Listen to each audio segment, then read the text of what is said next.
大家好，我係外科醫生范寧。醫生啊，想問下喺香港每年有幾多人患上肝癌呢？佢嘅存活率大概有幾多度啊？肝癌而家喺香港大概每年都有1700個新症啦。咁存活率咧，其實同個期數有關嘅。初期其實存活率係高到可以去到80%，咁但係去到晚期咧，肝癌嘅存活率咧，其實可能只係得幾個月嘅啫。肝癌嘅患者通常有啲咩症狀呢？其實早期咧真係冇乜症狀，所以咧我哋經常都話，如果你係乙型肝炎或者係丙型肝炎帶菌者咧，最好咧都係要定期做呢個篩查，包括抽血啦，同埋影像上邊嘅檢查。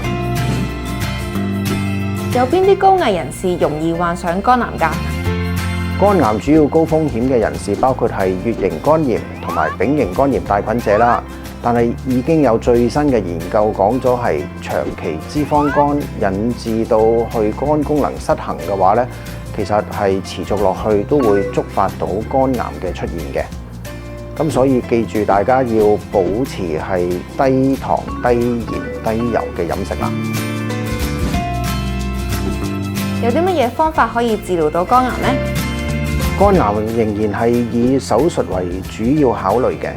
其實最重要都係講佢個肝臟喺切除之後，咁其實係可唔可以係仍然係支持嗰個身體嘅運行。近呢幾年係多咗好多用唔同嘅熱能嘅方法啦，同埋係當然係傳統嘅深層係打呢個化療針嘅。咁至於你話標靶治療啊，或者係其他一啲唔同嘅藥物輔助咧，已經係常用㗎啦。咁所以大家記住，肝癌已經唔係我哋講緊10年前、20年前嗰種咁可怕。記住早啲去揾醫生去傾，同埋接受呢啲唔同嘅選項啦。可唔可以分享一個難忘嘅肝癌 case 啊？我記得有位病人其實佢都係40幾歲嘅啫。